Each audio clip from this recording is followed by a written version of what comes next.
नमस्कार। साहित्यिक talk with गरिमा में आप सभी का स्वागत है। जैसा कि आप सभी जानते हैं, इस पटल पर प्रत्येक रविवार हम हाजिर होते हैं एक जाने माने साहित्यकार के साथ, जिनके साथ हम चर्चा करते हैं उनकी साहित्यिक यात्रा के बारे में। और आज हमारे साथ जो जानी मानी साहित्यकारा जुड़ी हुई हैं, वो हैं रुड़की से श्रीमती ऋतु अस्थाना जी। ऋतु जी जो हैं वो अगर हम बात करें तो जैसे कि साहित्यकार जो है वो सामान्यतः समझा जाता है कि आर्ट्स जो स्ट्रीम है उससे आते हैं। जो कि अभी जो ऋतु जी है वो एक आईटी से, वो एक अलग ही प्रोफेशन से आई हैं, तो बिल्कुल काबिले तारीफ है मैम की जो लेखनी है। और मैम के अगर कार्यानुभव की बात करें तो मैम NIIT फरीदाबाद में फैकल्टी रह चुकी हैं। न्यू हॉरिजन दिल्ली में भी मैम फैकल्टी रह चुकी हैं। उसके साथ ही मैम ने लिंग्यास, DDB मुद्रा गुड़गांव, फर्मिलियन एडवर्टाइजिंग गुड़गांव में एज अ कॉपीराइटर मैम ने काम किया हुआ है। और फिलहाल मैम जो है विज्ञापन कंपनी के लिए फ्रीलांस कॉपीराइटर के रूप में कार्यरत है। इसके साथ ही मैम गीत, गजल, दोहा, मुक्तक, कहानी आदि विधाओं में जो है मैम लिखती हैं।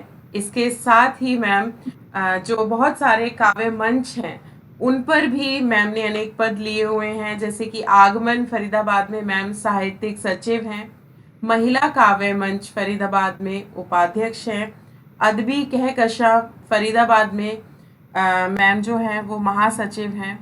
इसके साथ ही मैम की जो गज़ल, गीत, दोहा, छंद आदि जो भी रचनाएं हैं वो साझा संकलन में भी प्रकाशित हो चुकी हैं।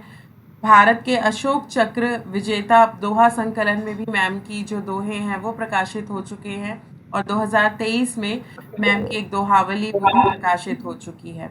इसके साथ ही the magic man and Chandra द्वारा आयोजित दुष्यंत स्मृति गजलोत्सव समारोह में साहित्यिक पुंज सम्मान जो है मैम को मिल चुका है। उसके साथ ही ऋतु जी को आगमन संस्था द्वारा जश्न गजल सम्मान जो है दिया जा चुका है। रेडियो बूस्ट डिजिटल रेडियो में भी मैम काव्य पाठ कर चुकी हैं और काव्य भारती और काव्य गौरव सम्मान भी मैम को मिल चुके हैं।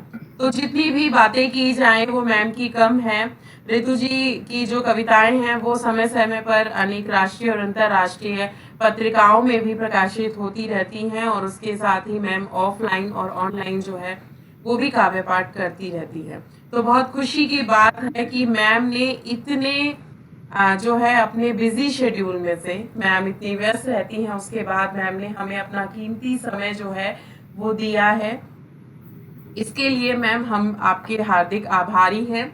और मैम के लिए दो पंक्तियां कहना चाहूंगी कि आप आए हैं तो चांदनी सी बातें होंगी, आप आए हैं तो चांदनी सी बातें होंगी, जमी पे कहाँ चांद हर रोज उतरता है। तो मैम आपका हमारे पटल पर हार्दिक स्वागत है और हम आपके बहुत आभारी हैं कि आपने अपना जो समय है वो निकाल कर हमारे साथ इस साहित्यिक चर्चा के लिए आप यहाँ आए हैं। तो बहुत बहुत नमस्कार। धन्यवाद गरिमा जी। तो मैम जैसा कि अब हम इस चर्चा को शुरू करते हैं, तो शुरुआत में मैं जो है आपसे पूछना चाहूंगी कि ये जो साहित्यिक यात्रा है, आपकी जो लेखनी है, उसकी शुरुआत किस प्रकार से हुई?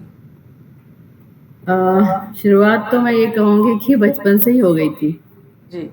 बचपन से ही मैं कुछ कविताएं, कुछ कहानी लिखा करती थी। जी। हाँ, मुझे बहर और इसका ज्ञान नहीं था। जी। तो पर कहानियाँ लिखती थी और वो छपती भी थी और मुझे इसमें काफ़ी रुझान था साहित्य की तरफ। जी। जी। तो पहली जो आपकी रचना है, पहली जो आपकी कविता है, वो आपने किस उम्र में लिखी? अ, मुझे लगता है 12-13 साल ऐसे, मतलब मैं 8th में थी, मुझे लग रहा है ऐसे ही 8 10-11 साल की होंगी तभी लिखी। अच्छा। तो फिर जी। परिवार का जो है आपका परिवार का क्या रिस्पॉन्स रहा आपकी लेखनी और आपकी कविता देखकर? कम उम्र में आपने परिवार का असल में हमारे यहाँ तो साहित्य की लाइन में कोई नहीं था। जी। शादी के बाद ससुर जी तो थे, साहित्य में काफ़ी उनको इंटरेस्ट था। लेकिन मम्मी मेरी प्रिंसिपल रही हैं, जी। तो और फादर इंजीनियर, तो इसका कोई मतलब साहित्य से कोई ऐसा मुझे कुछ ज्ञान प्राप्त नहीं हुआ कि हाँ, ऐसे कर लो, ऐसे कर लो, ऐसे कर लो। बस मुझे गीत बहुत पसंद थे जी। और मैं कहीं से भी सुन के उसको याद कर लिया करती थी। जी। तो और उसी से शायद मुझे लिखने का कुछ हुआ कि मुझे लिखना है। मैं मतलब कविता कहानी की तो बात की बात है। मैं कभी-कभी शिकायतें भी घर वालों की लिखती थी कि इन्होंने ऐसा किया, इन्होंने ऐसा किया। तो मीन्स की राइटिंग मैंने 6-7 साल से ही शुरू कर दी। जी। जी, जी। जैसा कि आप जो है एक आपने जो गज़ल और आप लेखनी में गुरु भी मानती हैं अपनी। बिल्कुल। तो वो आपने लेखनी जो है ये दोहा गज़ल ये लिखने के लिए आपने इसकी शिक्षा जो है वो आपने किस प्रकार ली? इसकी प्रॉपर शिक्षा तो मुझे ये 2018 2017-18 से जी। मैं सौभाग्यवती हूँ कि मुझे मेरे गुरु मिले, हालाँकि ऑनलाइन ही मिले। तो उन्होंने उँगली पकड़ के मतलब मैं समझती हूँ कि मैं माइनस में थी और उन्होंने मुझे पकड़ के ऊपर तक लाए और आज जहाँ हूँ उनकी ही कृपा है। उन्होंने उनकी ही गाइडेंस, उनके ही मार्गदर्शन से मैं यहाँ तक पहुँची। बिल्कुल, बहुत अच्छी बात है कि आपकी जो ये लेखनी है, उसको एक सही मार्गदर्शन जो है, वो मिल सका।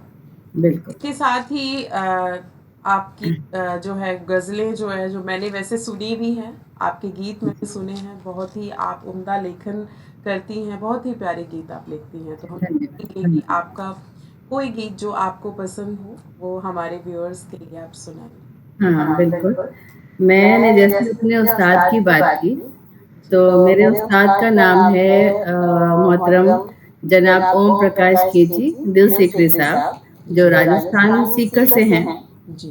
तो मैं गीत का एक बंद उन्हीं के नाम, उन्हीं के चरणों में रखती हूँ, सुनिएगा।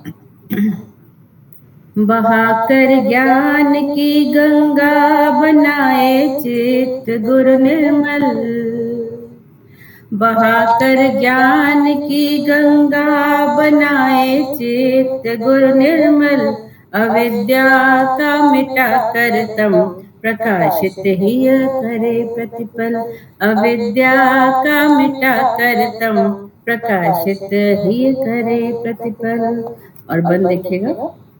सही में दूत ईश्वर का महत सम्मान अधिकारी, सही में दूत ईश्वर का महत सम्मान अधिकारी, शमन अविवेक का करता जगत क्यों होना भारी, कुशल शिल्पी कलागर गुणा कर देव तम गुरुवर, दया का पुंज सागर प्रेम का ज्ञानी सदाचारी, मुदित हो जा तनिक मुझ पर उदित हो भाग्य ममोज्वल,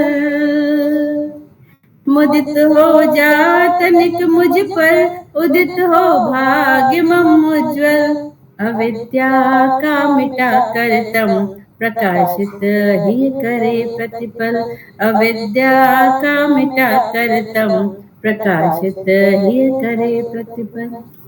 बहुत खूबसूरत और गुरु की महिमा का बहुत ही प्यारा धन्यवाद आपने वर्णन किया है और बहुत जी, ही बहुत अच्छा धन्यवाद। आप लिखती हैं। तो इसके साथ ही मैं आपसे ये पूछना चाहूँगी कि आप जैसे कोई भी जब लेखक लिखता है तो उसके कुछ विषय होते हैं जो उसे बहुत प्रिय होते हैं, वह उसके इर्द-गिर्द ही लिखता है। तो आपके ऐसे कौन से विषय रहे जिस पर आपने ज़्यादा लिखा? मुझे श्रृंगार लेकिन वियोग पसंद है। ये ज़्यादा पसंद है और मुझे लगता है कि लोगों को भी लोग कनेक्ट कर लेते हैं और जैसे दुखी होते तो दुखी गाने जैसे लोग सुनते हैं, वैसे बिल्कुल। उन्हें ये वियोग श्रृंगार काफ़ी पसंद आता है। लेकिन वही है ना, दर्द में शायद मुझे ऐसा लगता है लोगों को ज़्यादा शायरी में मज़ा दर्द आता है, ज़्यादा पसंद है। आता है, दर्द भरे गीत।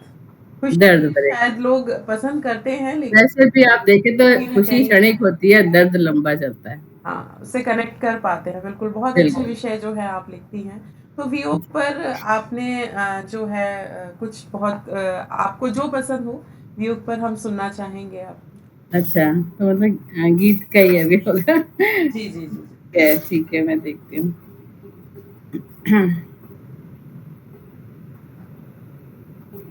ठीक है, सुनाती हूँ, सामने आ गया ये। गीत है।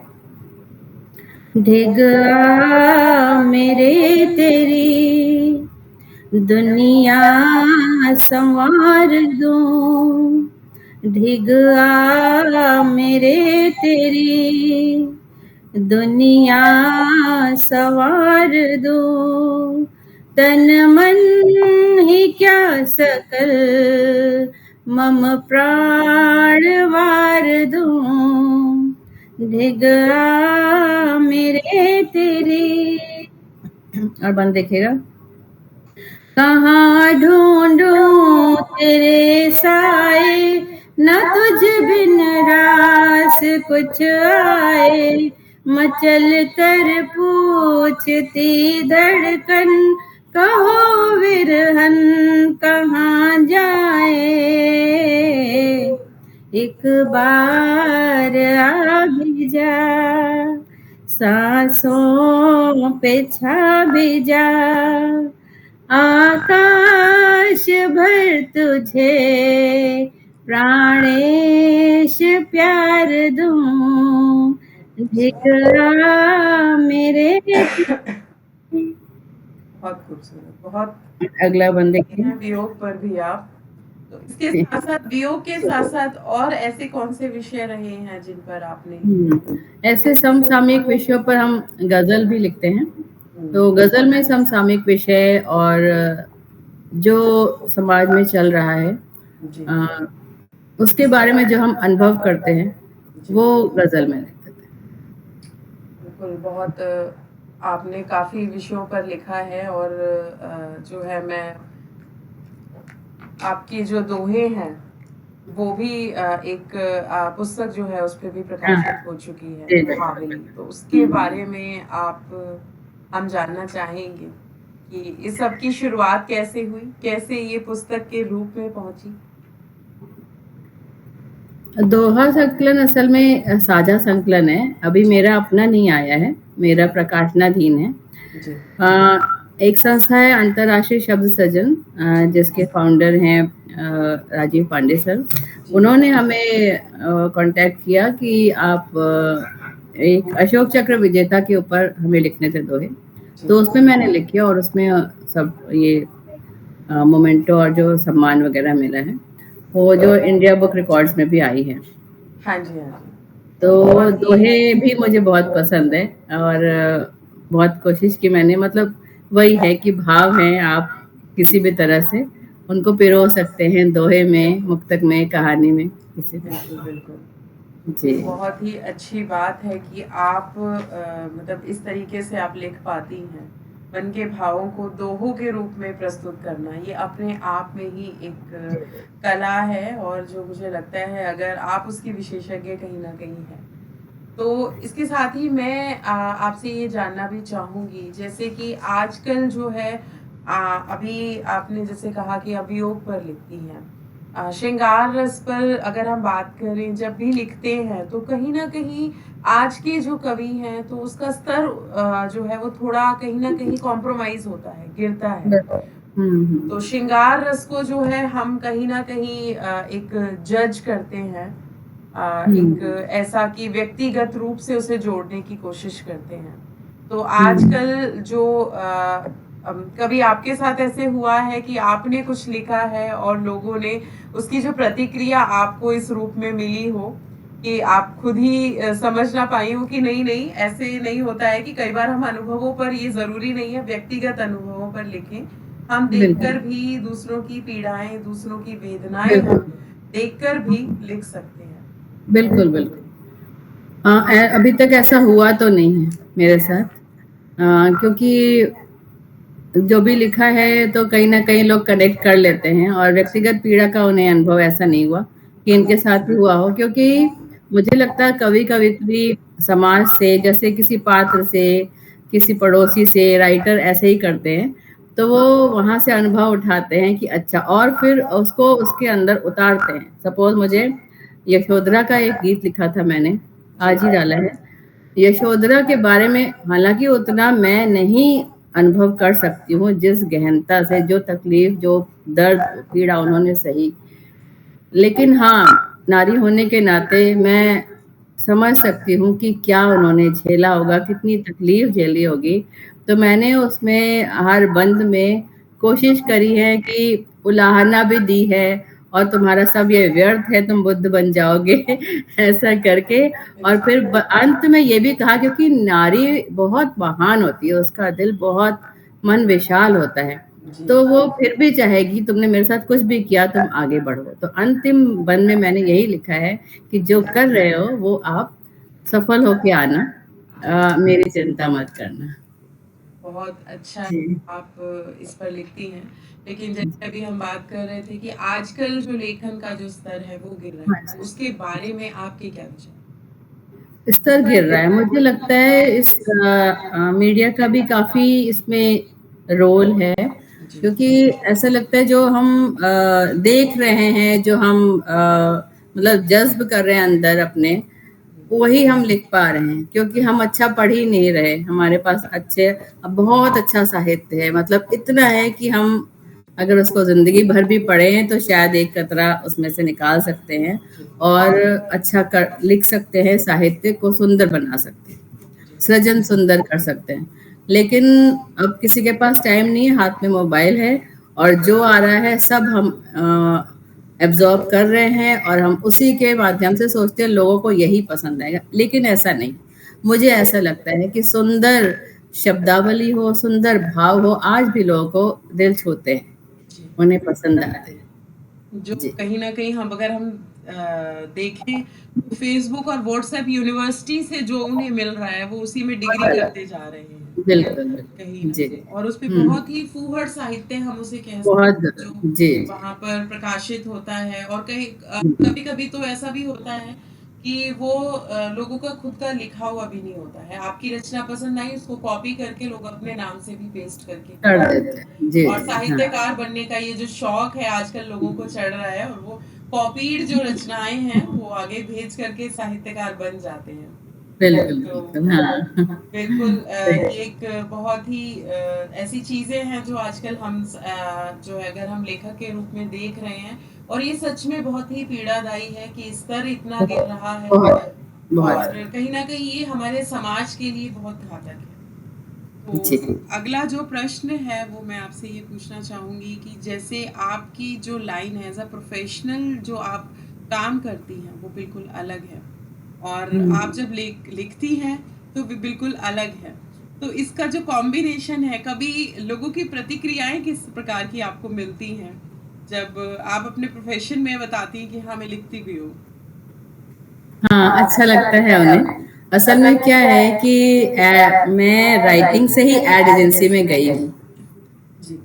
क्योंकि मैं कहानी और ये सब लिखती थी, गीत गज़ल, जी। तो मेरे एक कज़िन ब्रदर हैं, उन्होंने कहा कि एड एजेंसी में आप प्रयास करो, वहाँ सब मिलता है, जिंगल लिखने को मिलता है और ये सब। तो मैंने फिर मुद्रा जॉइन करी थी यहाँ पर गुड़गाँव में। तो वहाँ पर सच में उन्हें वो शब्द उन्हें जैसे मैंने गुनगुनी धूप लिख दिया, गुलाबी धूप, उन्हें इतना सुंदर लगता था कि आप ऐसा कैसे सोच पाती हैं। तो वहाँ भी प्रोजेक्ट्स ऐसे ही होते हैं जैसे आप वो एड्स देखते हैं ना टीवी पर, तो उनके लिए भी बहुत सब राइटर्स हमारे जैसे ही लोग हैं। मैं बस ये कहती हूँ कि हम सबके अंदर भाव है और हम सबके अंदर ही कवि मौजूद है। बस ये झाँकने की अंदर ज़रूरत है और भावों के साथ थोड़ा खेलने की ज़रूरत है। बहुत बढ़िया। और इसके साथ ही अपनी कोई आप जो भी कोई रचना आप सुनाना चाहें? कोई गीत दोहा। हाँ, एक गुरु पे ही एक दोहा सुनाती हूँ आपको। जी। रज को भी छू ले अगर, भय स्वर्ण प्रतिरूप। रज को भी छू ले अगर, भय स्वर्ण प्रतिरूप। उपकृत को अपकृत को सुकृत करे, गुरुवर अतुल अनूप। गुरुवर अतुल अनूप। जी। बहुत खूबसूरत, बहुत ही प्यारी। आपने गुरु पर मुझे लगता है आपने काफ़ी अच्छा लिखा है, और जैसा कि हम देख भी पा रहे हैं। और आपका आपकी जो व्यावसायिक, अगर हम प्रोफेशनल लाइफ देखें, वो भी बिल्कुल अलग है, लेखन जो है वो भी बिल्कुल अलग है, और इसके साथ साथ आप पे कुछ पारिवारिक जिम्मेदारियां भी हैं।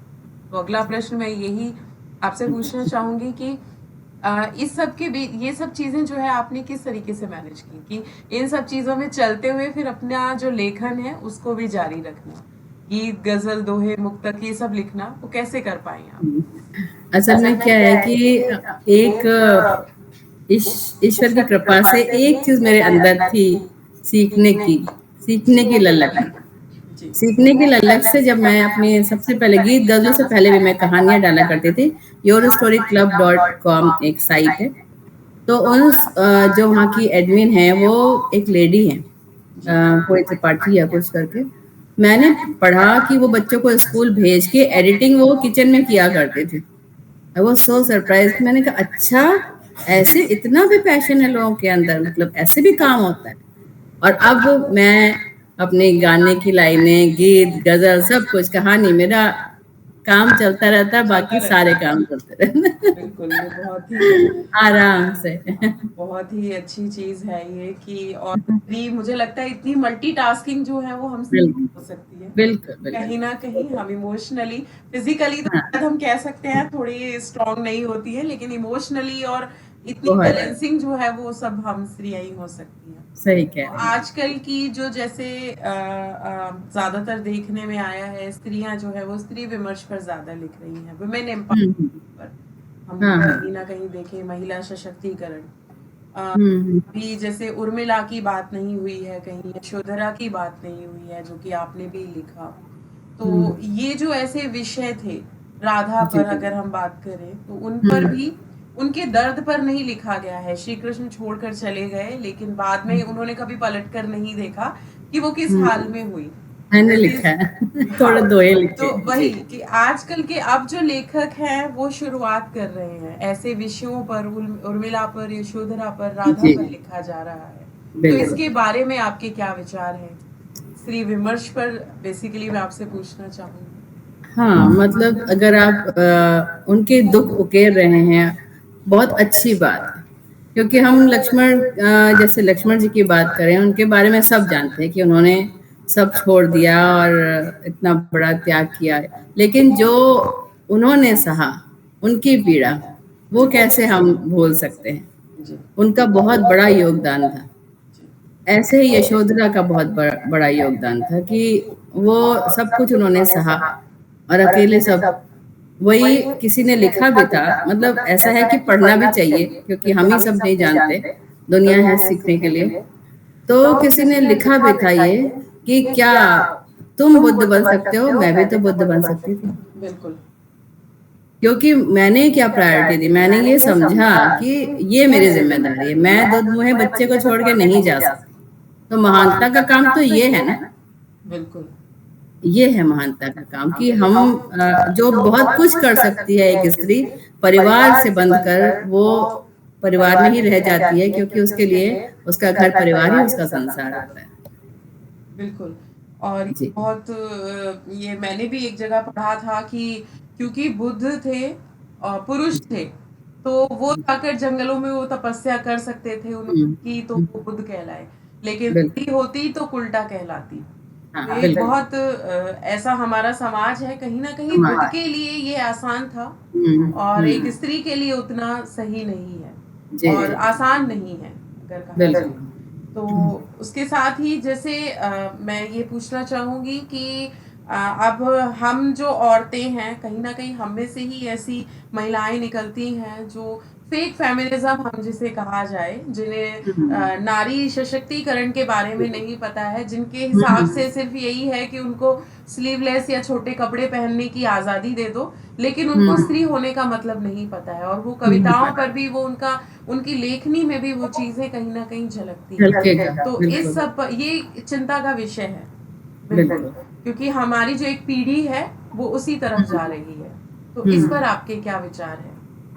मुझे लगता है कि कुछ उनको मतलब साफ नहीं है कि क्या है असल में नारी सशक्तिकरण। जी। खाली ऐसे कपड़े पहनना मतलब आपके विचार आधुनिक होने चाहिए। जी, आप बिल्कुल। अपने विचार आधुनिक करिए, आप पुरुष की बराबरी करिए, उसको नीचा ही नहीं दिखाना है, हम बराबर से अगर हम दोनों बराबर चलेंगे तब एक परिवार चलेगा और समाज चलेगा, देश चलेगा। लेकिन खाली कुछ औरतें अपने मन का सारा ज़हर सारी रचनाओं में उगल देती हैं कि ऐसा है, ऐसा है, ऐसा है। देखिए घर परिवार में सबकी मनमुटाव और सब चलता है, क्योंकि हमें पता है कि हम एडजस्ट करेंगे तभी परिवार चलेगा जी। और दोनों ही करते हैं ऐसा नहीं। लेकिन ये खाली कि पुरुष ही हर चीज़ के लिए उत्तरदायी है, पुरुष बहुत से वो काम करता है, जो महिलाएँ नहीं भी करती। जी। ठीक है, आप एक तरफ़ा ज़िम्मेदारी आपने पूरी निभाई है, दूसरी तरफ की तो वो निभा रहा है ना, बिल्कुल। उसने क्या कमी करी है? और जितने तनाव, जितनी पीड़ा, परिवार की ज़िम्मेदारी वो अपने कंधों पे उठाता है, जी। वो भी कोई कम नहीं है, जी, वो बिल्कुल। भी बहुत बड़ी बात है। जी। तो नारी तो अपना फैशन कर लिया और दो उसको सुना दिया, ऐसा कुछ नहीं, बल्कि मैं तो पुरुष विमर्श पे लिखूँगी। आजकल ज़रूरत है। ज़रूरत है मैम क्योंकि आज ऐसे की केस मैंने देखे हैं, तो बिल्कुल। मुझे तकलीफ होती है कि वो भी इंसान है, चाहे नारी हो चाहे पुरुष, क्यों उत्पीड़ना झेले? जी। क्यों कष्ट सहे? और कहीं न कहीं मुझे ये लगता है कि आपको ये जो बराबरी का झंडा लेकर चलना है, ये बराबरी हुँ, करनी ही क्यों है?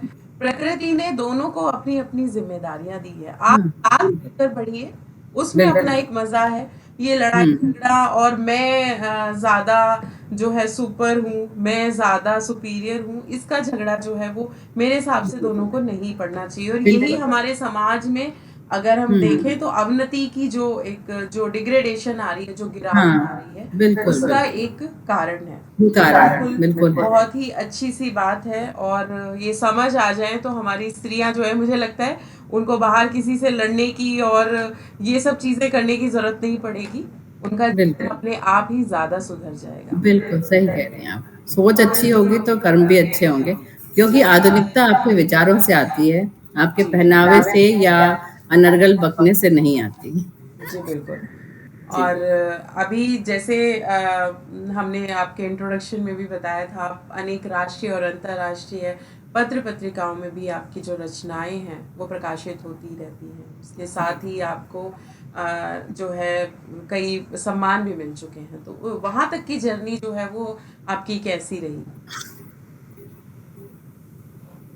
मैं बस यही कहूँगी कि माँ सरस्वती की कृपा बहुत बड़ी कृपा रही है, महती कृपा रही है और मेरे गुरुदेव ने एक-एक शब्द यहाँ तक कि मेरे ख़्याल भी उन्हीं के दिए हुए हैं।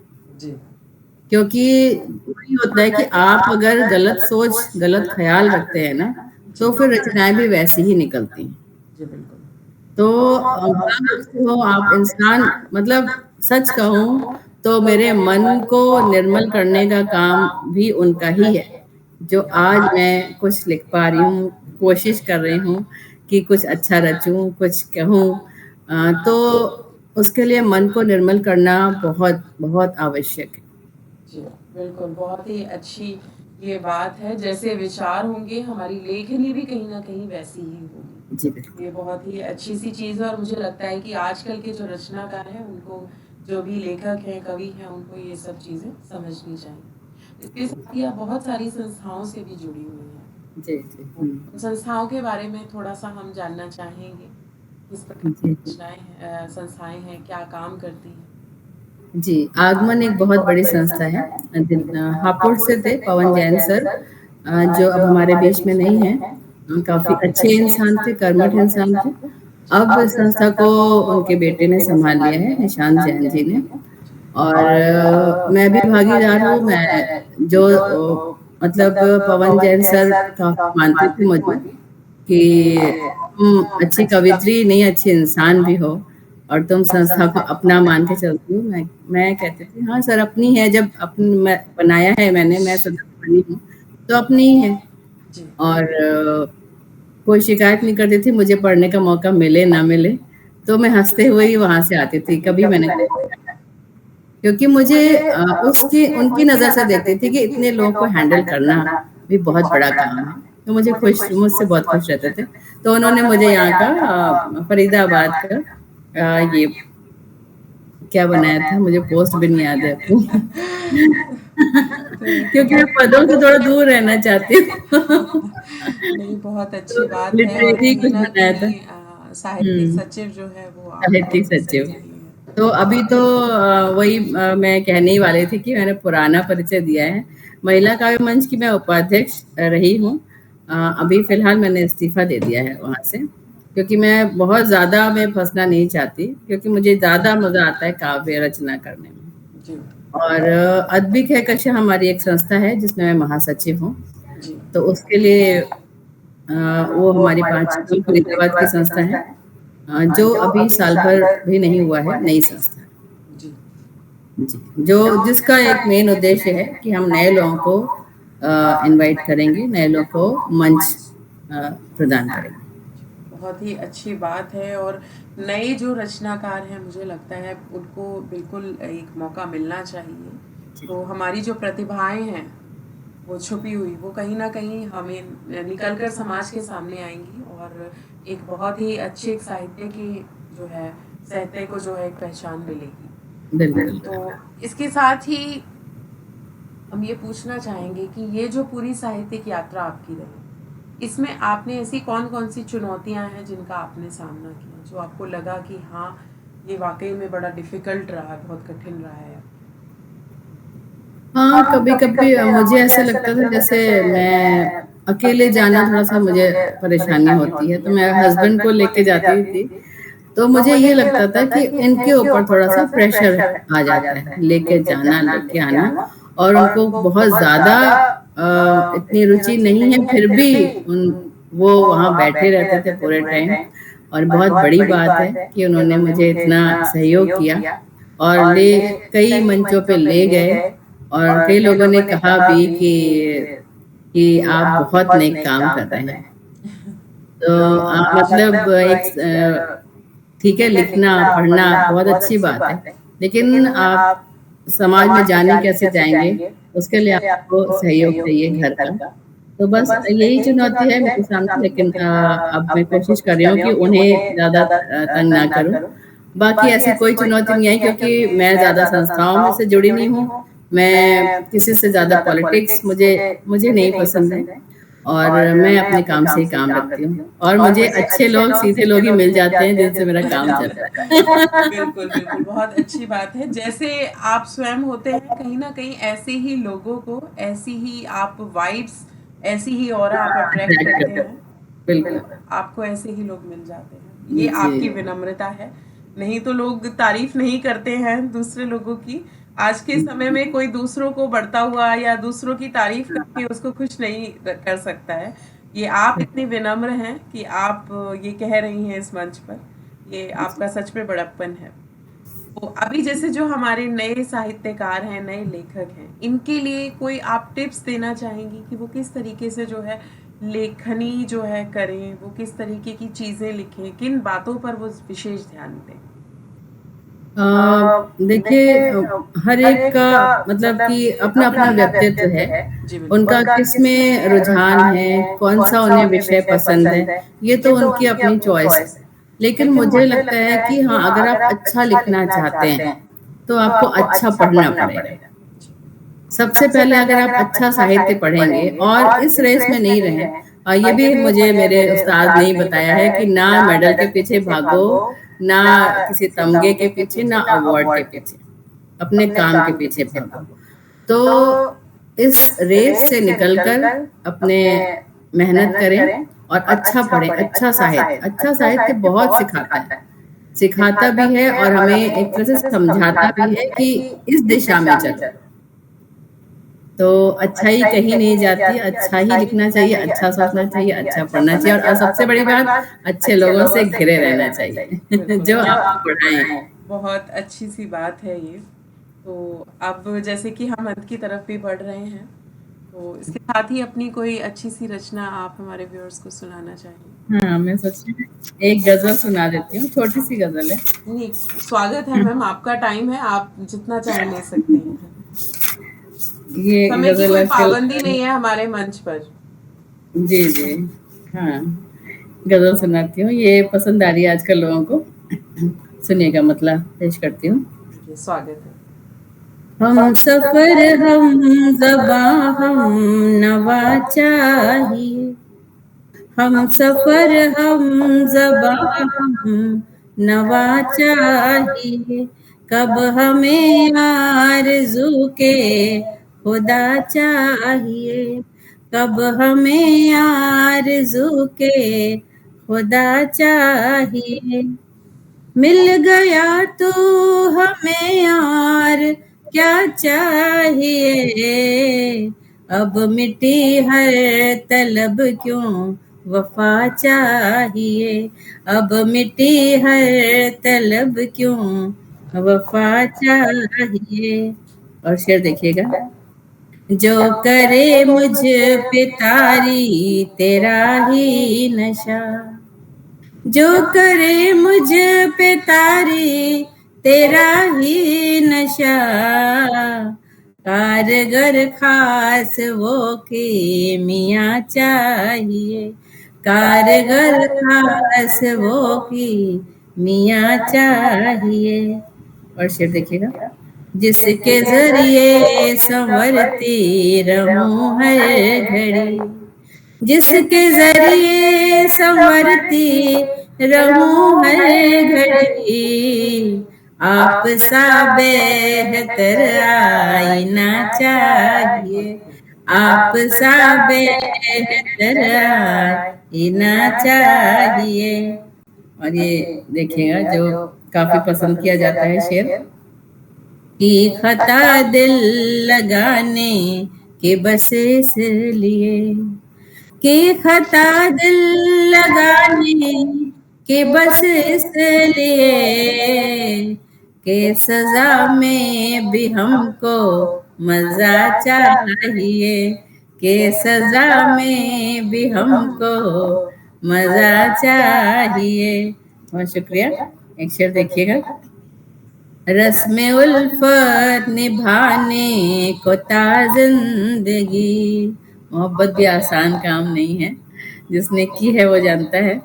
रस्म उल्फत निभाने को ता जिंदगी, रस्म उल्फत निभाने को ता जिंदगी, जख्म दिल भी मुसलसल हरा चाहिए, जख्म दिल भी मुसलसल हरा चाहिए।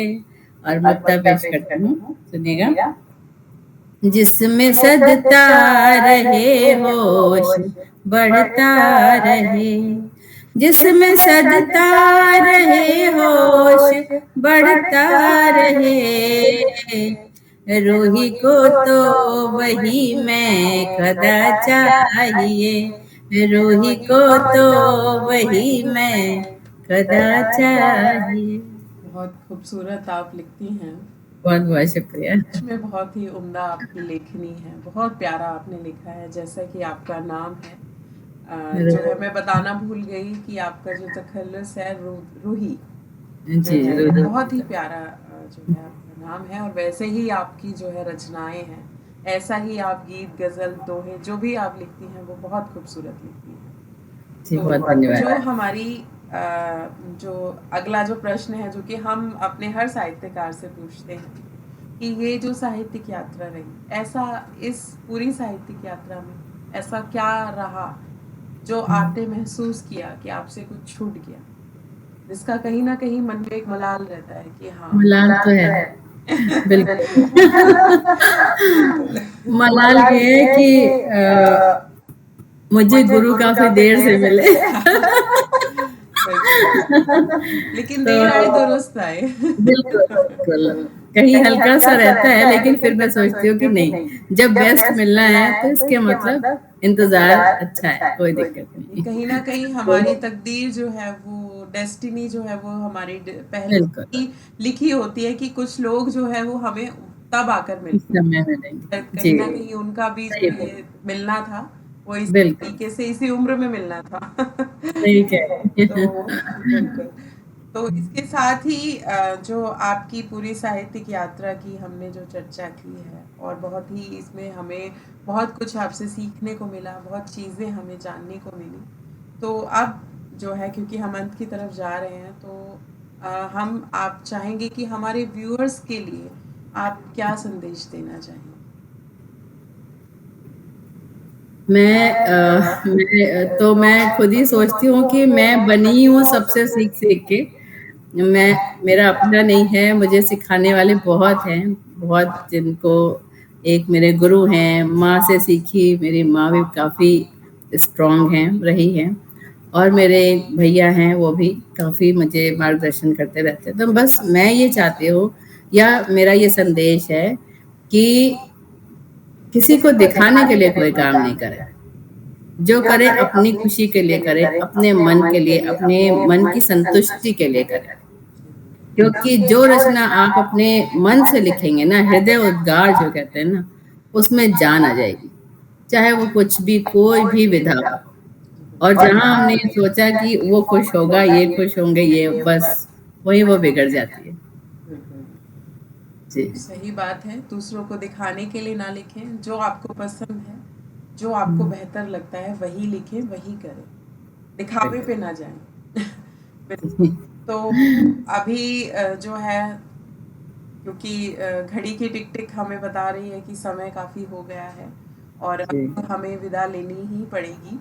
तो इसके साथ ही जो है मैं सबसे पहले तो मैम का आभार करना चाहूँगी और मैम के लिए जो है 2 पंक्तियाँ जो है वो कहना चाहूँगी कि वो खुद ही नाप लेते हैं बुलंदी आसमानों की। वो खुद ही नाप लेते हैं बुलंदी आसमानों की, परिंदों को तालीम नहीं दी जाती उड़ानों की। क्या और बात है। महकना और महकाना तो काम है खुशबू का। महकना और महकाना तो काम है खुशबू का। खुशबू नहीं मोहताज होती कद्रदानों की, खुशबू वाह, नहीं वाह! मोहताज होती क्या बात कद्रदानों की। तो बिल्कुल मैम आप पर ये जो है बिल्कुल फिट बैठता है, ये बिल्कुल आपको कहीं न कहीं आपसे कनेक्ट करता है। है। तो ये बहुत आपको बढ़िया बिल्कुल कद्रदानों की ज़रूरत नहीं है, आप बहुत अच्छा लिखती हैं, आप महक रही हैं बिल्कुल और बहुत हाँ, ही सुंदर बहुत आप लिखती धन्यवाद। हैं और इसके साथ ही मैं आपका आभार प्रकट करना चाहूँगी एक बार फिर से कि आपने अपना कीमती समय हमारे इस मंच को दिया और अपनी जो साहित्यिक यात्रा है वो हमसे साझा की। हम इसके लिए आपके बहुत-बहुत आभारी हैं और हमें बहुत अच्छा लगा कि आज आप हमारे इस मंच पे आईं। मैं एक बार फिर से आपका धन्यवाद करना चाहूँगी। इसके साथ ही हम अपने व्यूअर्स से विदा लेते हैं अगले रविवार तक के लिए, जहाँ हम फिर से हाजिर होंगे एक जाने-माने साहित्यकार के साथ और उनसे चर्चा करेंगे उनकी साहित्यिक यात्रा के बारे में। इसके साथ ही मैं हमारे व्यूअर्स को नवरात्रों की, दुर्गा अष्टमी, नवमी और दशहरे की शुभकामनाएँ भी देना चाहती हूँ। आप सभी त्योहारों को अच्छे से एंजॉय करिए, नवदुर्गा को जो है इस त्योहार को अच्छे से मनाइए और सभी स्वस्थ रहिए और मस्त रहिए। धन्यवाद। धन्यवाद।